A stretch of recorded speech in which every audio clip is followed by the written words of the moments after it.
Habakkuk, where we are once again continuing our study of the book of Habakkuk.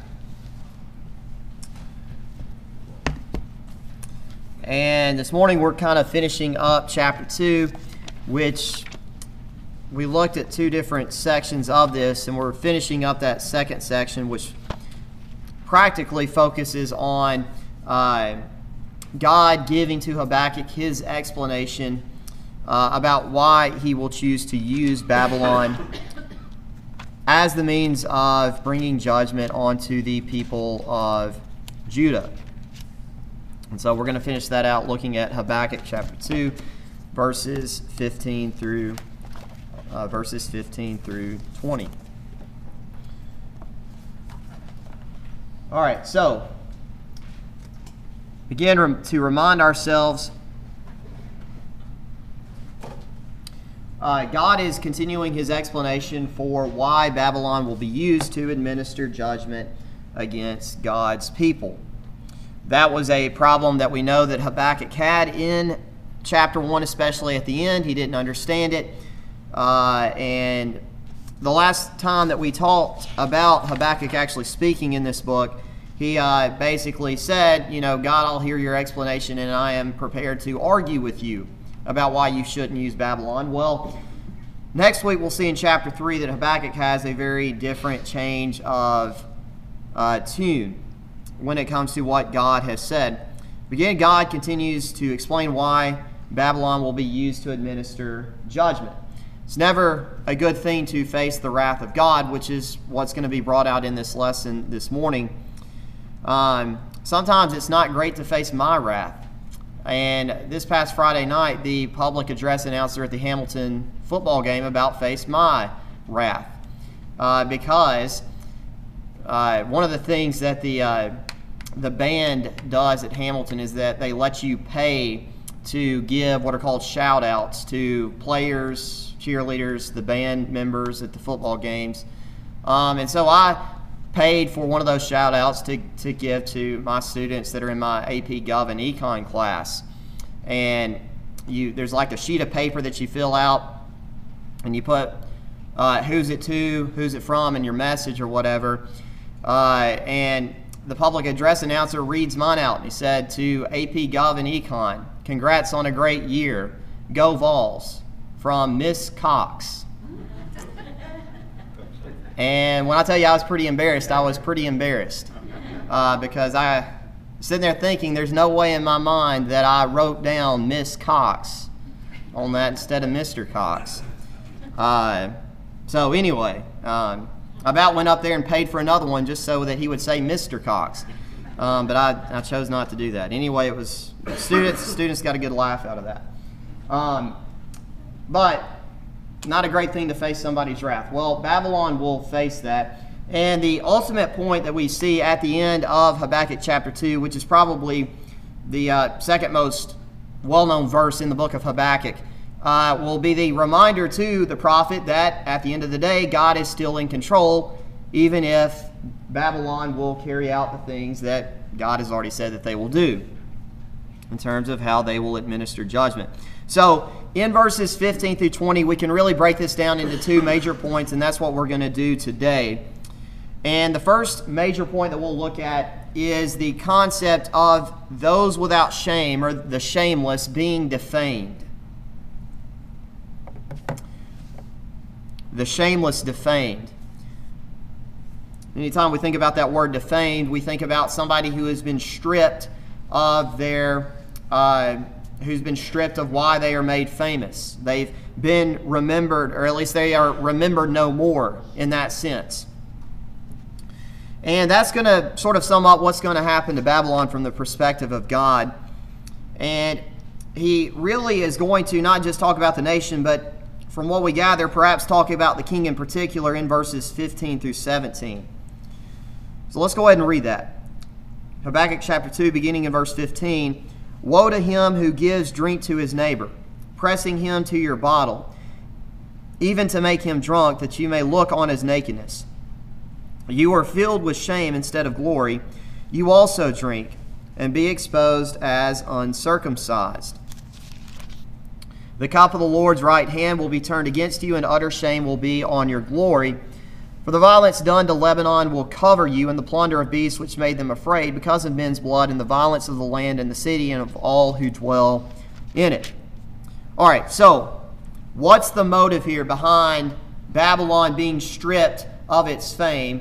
Well, the motive is because the king and really Babylon itself, they were not just so much concerned about their own wickedness, but they were also concerned about encouraging others to engage in that same wickedness. So we might could say here that the motive behind why God is going to strip them of their fame, their name will not be remembered, at least in the sense of continuing on as a powerful nation. The reason why that's not going to happen is because they had encouraged other people to sin. That's the point specifically of verse 15, which again we read and as it stated, "Woe to him who gives drink to his neighbor, pressing him to your bottle, even to make him drunk, that you may look on his nakedness." Now, you have a picture here again of a person that is not just so much focused on wanting to be sinful himself, but he also seeks, at least we'll talk about it from the perspective of the king. The king is not so much as concerned about his own wickedness as he is making sure that the other people around him are also wicked. We know in the New Testament, Jesus talks about the exact opposite of that effect when he talks about the responsibility of his followers being the light of the world.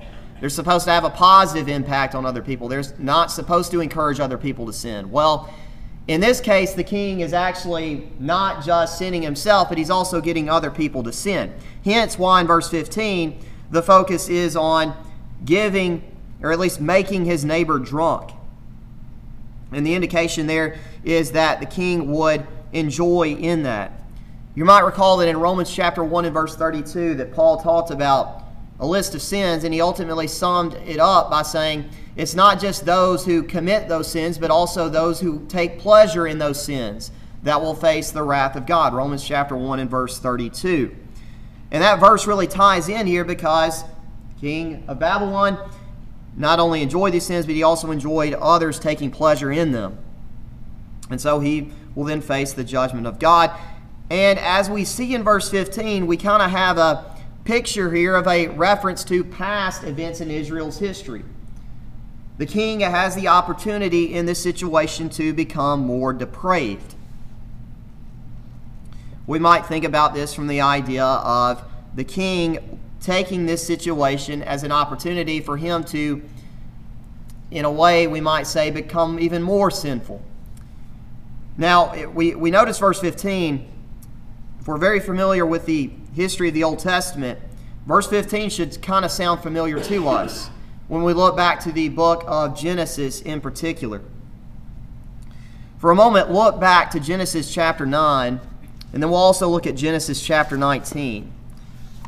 Because God, or at least in Habakkuk's mind, as he hears what God says, more than likely Habakkuk who would have been familiar with the history of Israel, would have thought back to the time of Noah and to the time of Lot, when God was specifically making those references. We notice that in Genesis chapter 9 and verse 21, that there was a situation in which Noah had become drunk. And we recall in Genesis 9 verse 21 that he drank of the wine and was drunk and became uncovered in his tent. And Ham, the father of Canaan, saw the nakedness of his fathers and told his two brothers outside. Now, the Bible doesn't go into specific details about what happens here, but what we can infer is that Ham did something that was extremely inappropriate here. And the point being is that Ham took advantage of an opportunity of his father being drunk and being uncovered, and took advantage of that to engage in his own sinful act. Very similar to what God has said about Nebuchadnezzar and Babylon in Habakkuk 2 and verse 15. We also are reminded of Genesis chapter 19. We remember that following the destruction of Sodom and Gomorrah, Lot's wife had obviously perished, being turned into a pillar of salt. And we remember that Lot and his two daughters were dwelling in a cave around Zoar. And the two younger daughters come up with this idea that in order to preserve their father's lineage, they are going to get their father drunk to sleep with him. Again, Genesis 19:32, come let us make our father drink wine, and we will lie with him that we may preserve the lineage of our father. Now that specific reference is probably what Habakkuk is thinking about in his mind. The daughters of Lot, not only did they get their father drunk, but they saw that also as an opportunity for themselves to engage in even further wickedness. They became more depraved is the idea. Well, that's the picture here that you have with the king of Babylon. Not only has he sinned, but he's also encouraging others to sin so that he can take particular enjoyment of that. So that's the motive. The effect, God's cup is bitter. Verse 16, you are filled with shame instead of glory. You also drink and be exposed as uncircumcised. The cup of the Lord's right hand will be turned against you, and utter shame will be on your glory. So God's cup is bitter. You had the picture here of Babylon, or at least the king, getting others to drink, to become drunk, so that way he could enjoy in their wickedness. Well, now God kind of turns the tables and says, you're going to drink from my cup, and the cup that you will drink of is not going to be very pleasant for you. It's going to be very bitter. And what he's saying here is, you have a taste of your own medicine. You have enjoyed taking advantage of others to gain, not just to gain an advantage, but to take a pleasure in their downfall. Well, God is saying here, you're going to get a taste of your own medicine. That's why in verse 16, instead of them being filled with glory for what they've done, it's going to quickly be turned into shame. Because when they drink the cup that God's going to give them, you also drink. Notice that the text says that you will be exposed as uncircumcised. Now, to the Babylonians, this may not have meant a lot, but to Habakkuk, this did. Because obviously, when you think about the term, the idea of uncircumcision, that was something that a child of God, or at least an Israelite, had to be circumcised. And to be uncircumcised was a sign of you not willing to submit to God's authority, but it was also seen as a sign of shame for an Israelite or for a Jew to not be circumcised. And that's the idea that God's getting to Habakkuk here. Whereas while Babylon has embarrassed others, Babylon will then be embarrassed themselves, because they are going to have to taste their own medicine. And that's why that the cup of wrath will replace glory with shame.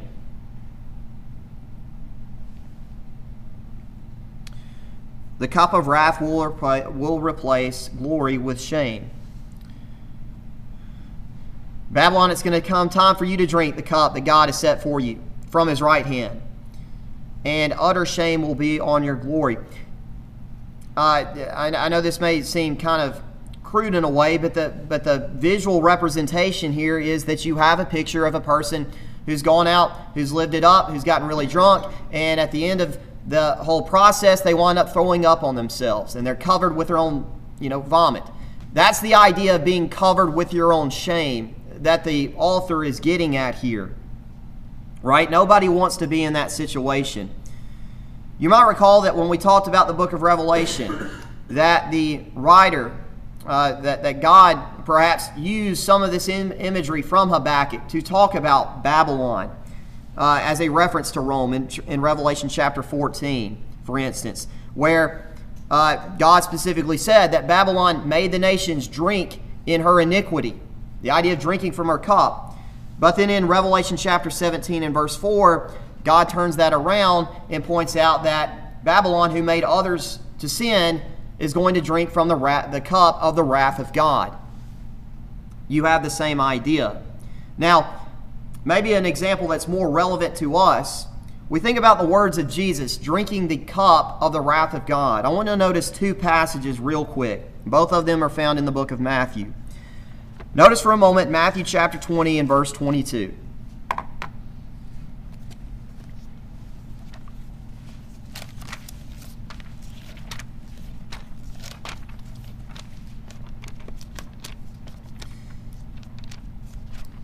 Matthew chapter 20 and verse 22.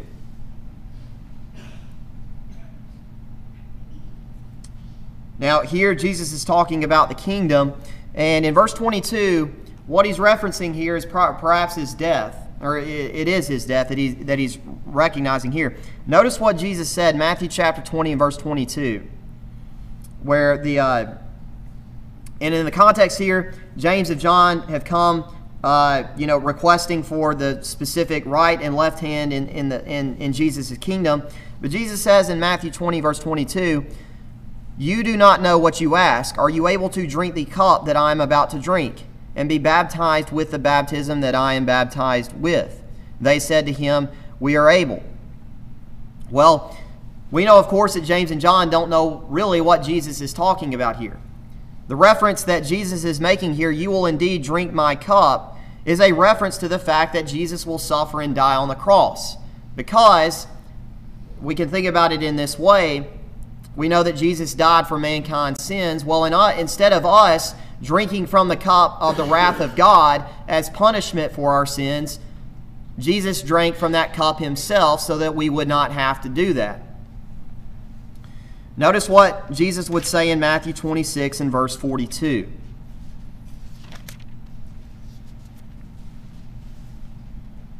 Here Jesus is in the Garden of Gethsemane. He's praying to the Father.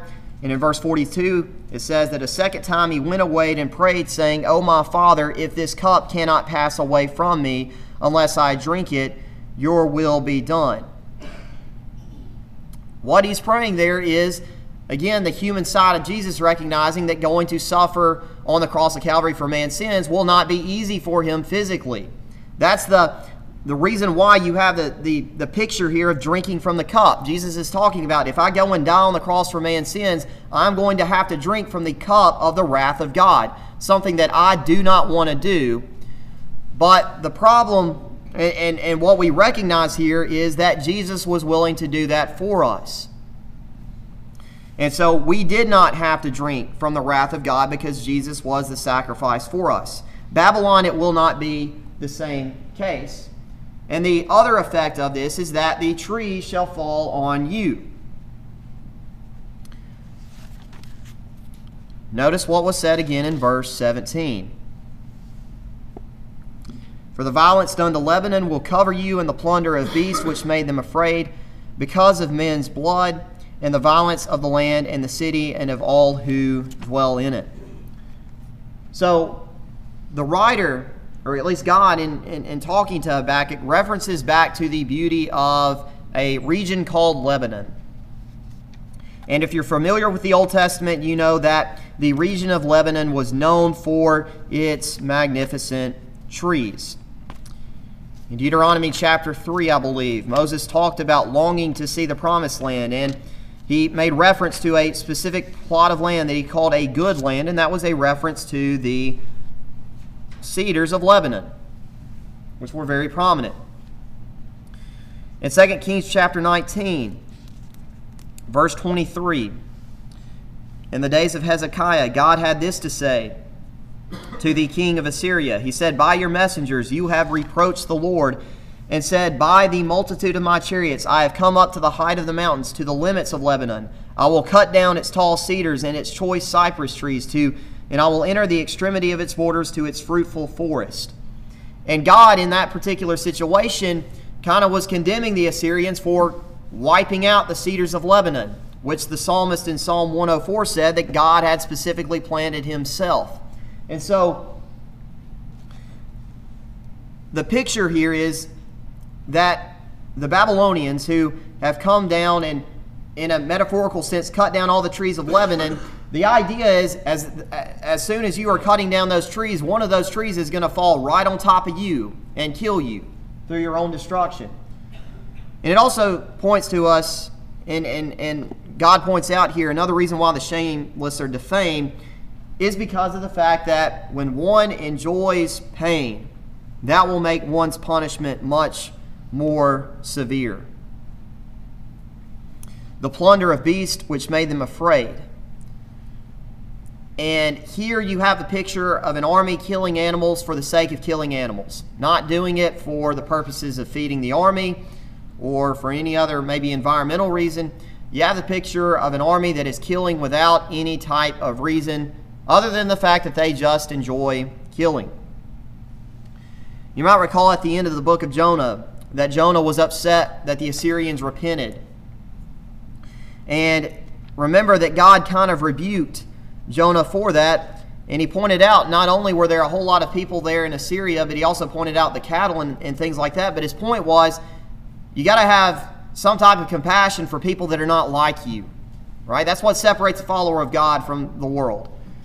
Jonah didn't have that, and God had to drive that message home by the end of the book, much like the Babylonians here had no concern about the well-being of other people. They enjoyed watching others suffer.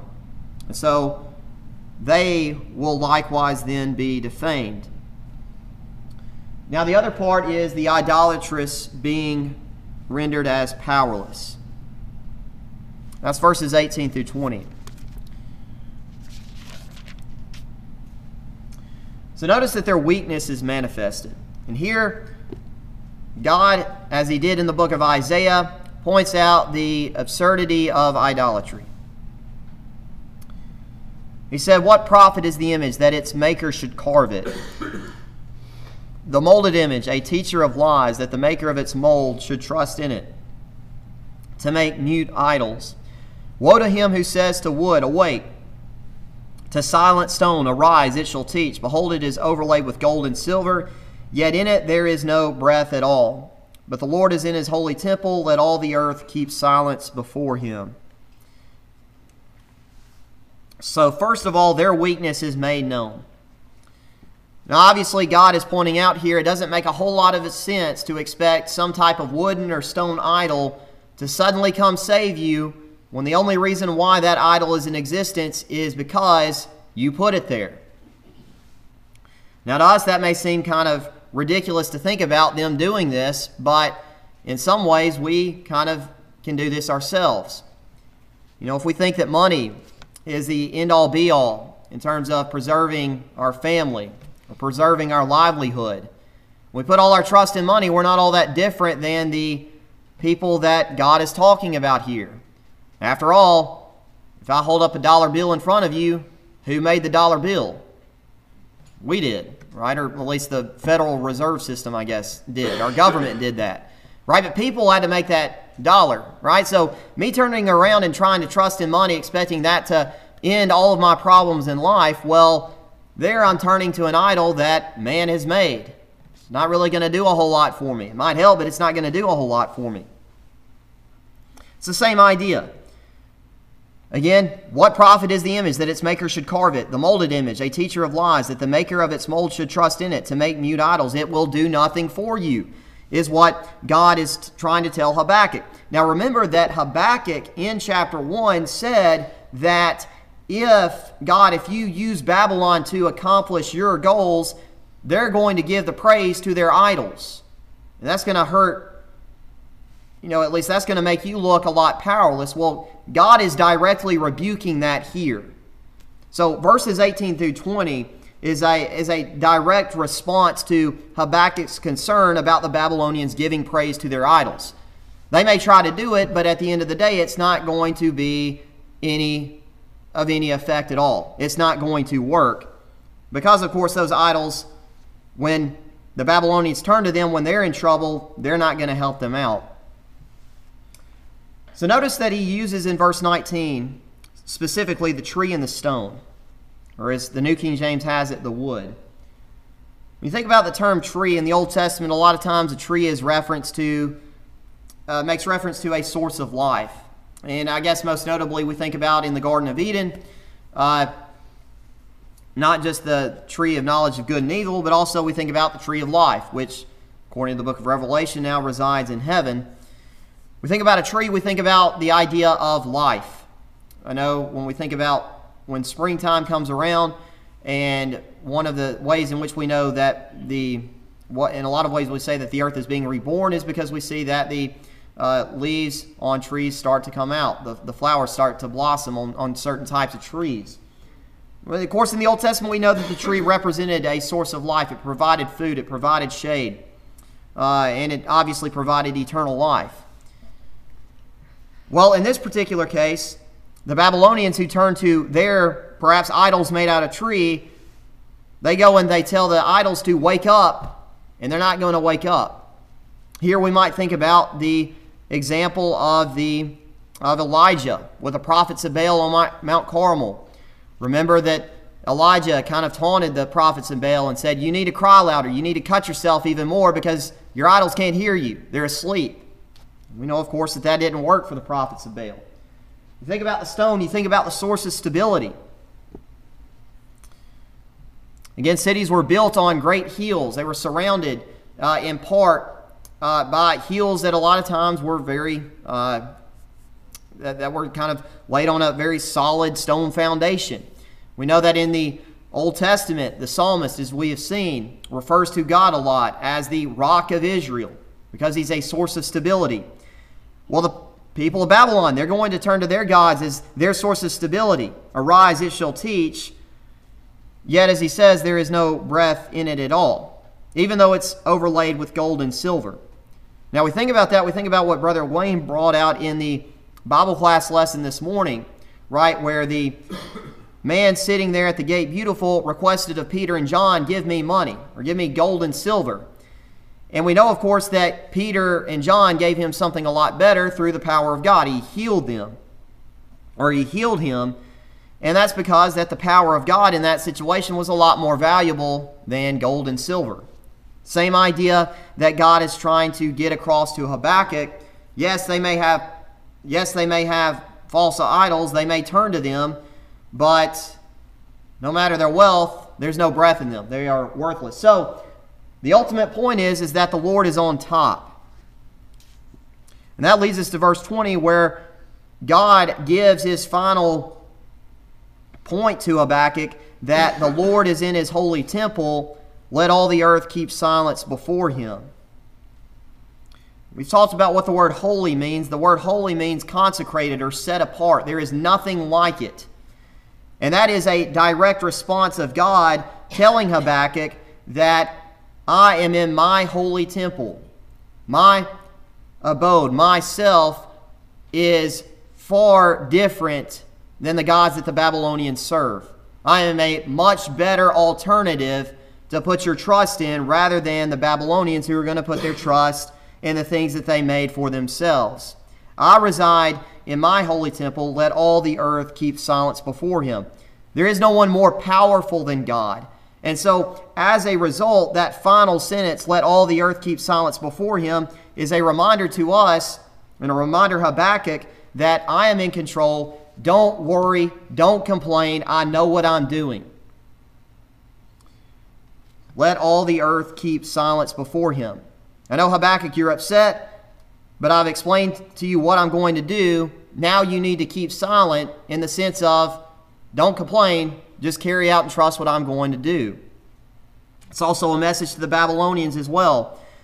You need to recognize that God is in his holy temple, and so all the wickedness, all the things that you have inflicted, the punishment that you will inflict on Judah, there's going to come a point where your reign as supreme will come to an end.